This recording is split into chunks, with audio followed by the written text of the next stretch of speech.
Hey guys, let's get more news about Lakers, but first, don't forget to subscribe and leave your like. Lakers finally make a move to bolster frontcourt depth. Lakers fans are desperately waiting for trades to improve the roster as we approach the February 6th deadline. Instead of a blockbuster deal, however, the front office continues to make moves on the margins that don't move the needle enough. The latest of those transactions came on Wednesday evening. First, the Lakers released promising young guard Quincy Olivari. Later, they used that roster spot to sign center Trae Jemison III. Despite being 25 years old, Jemison is in his second season in the NBA. After starting his collegiate career at Clemson, he transferred to his hometown team, the University of Alabama at Birmingham, following his sophomore season. He played for 3 more seasons, averaging 9.1 points and 8.4 rebounds per game as a senior for the UAB Blazers.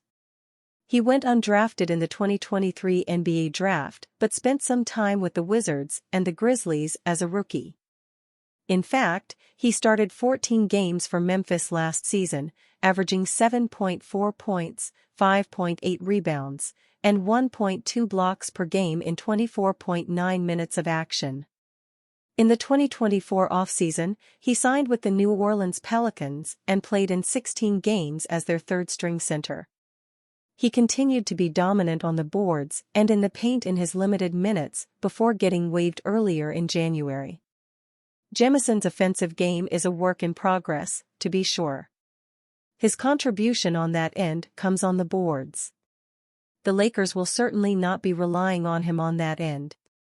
At 6'11" and 260 pounds, Jemison provides physicality and defensive intensity, things that other backup center options like Jackson Hayes and Christian Wood, who has yet to play this season, can't offer. Now, Jemison will try to establish his NBA career in Los Angeles. Even though he is a worthy flyer, the Lakers desperately need to trade for a more proven frontcourt player before the deadline to become a more serious playoff team. Perfect hypothetical trade between Lakers and Hawks involves 6 players and 2 future picks. The Los Angeles Lakers could land 2 major new additions in a trade with the Atlanta Hawks, where they give up assets. The Los Angeles Lakers are fighting to maintain a top 6 seed in the West. If they manage to do it, it would be the first time in the play-in era that the Lakers make the playoffs without fighting their way in. Even if bona fide championship contention might not be on the cards, the Lakers can take a huge step towards that if they make the right trades this season. There are key problem areas the team needs to reinforce before they struggle to maintain their current winning pace. The Atlanta Hawks are in the middle of the East, halfway between a contender and a rebuilding franchise. While the team has acquired a good core of young stars to build around, there are many question marks still on the roster. Instead of riding out a mediocre season to the end, the Hawks could consolidate solid future assets by making a deal with the Lakers to help fix their shooting and big man issues. The Lakers acquire solutions for 2 of the major problems on their current roster. Bogdanović is a veteran shooter, whereas Okongwu is a switchable big man who'd fill out their need for size in the frontcourt and be complementary with Anthony Davis. The Hawks can continue retooling their roster by consolidating assets and gaining future flexibility. The Lakers are currently holding the number 6 seed in the West, but their performances indicate they're probably functioning at the highest level their current roster is capable of. This is pretty shocking considering the availability of both LeBron James and Anthony Davis has been great, with the pair combining to miss 5 games this season. The Lakers need to add players who can enhance their level of play while increasing the ceiling of achievement for this Lakers team. Onyeka Okongwu is a young and moldable center who's averaging 11.2 points and 7.4 rebounds this season. Okongwu would fill the Lakers' need for another center, likely allowing Anthony Davis to finally switch back to power forward.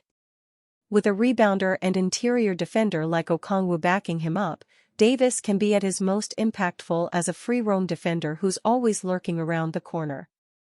Bogdanović is averaging 10.7 points this season, seeing a stark reduction in his minutes.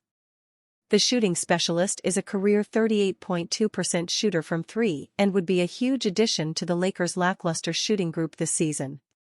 Being over-reliant on a rookie like Dalton Knecht to be the best shooter on the roster isn't sustainable, so Bogdanović adds a competitive touch. The Hawks are embracing a new play style with defensive pieces Quinn Snyder appreciates more. The play of both Jalen Johnson and Dyson Daniels has been heavily elevated this season, while Okongwu finds himself lost in the mix. His rotational spot still isn't solidified alongside Clint Capella, showing the team might be looking for a different mold at the five altogether.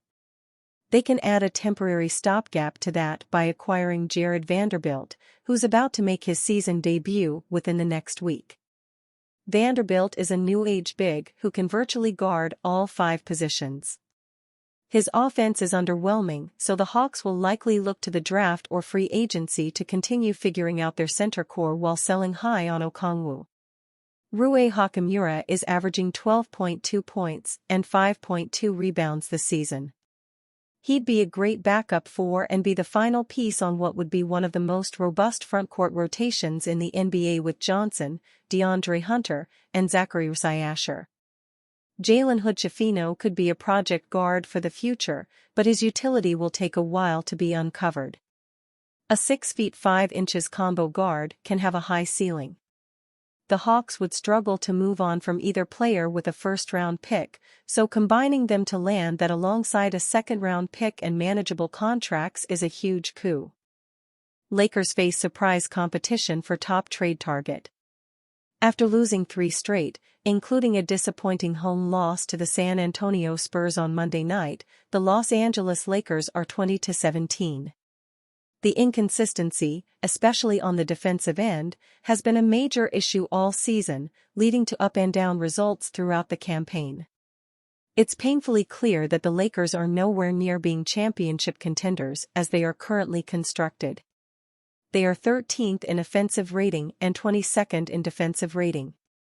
Their -1.9 net rating for the season, even when LeBron James and Anthony Davis have been healthier than expected, points to a mediocre team. The trade deadline offers a way out of this rut. With the February 6th deadline looming, Lakers fans are desperately hoping for significant moves to upgrade the roster.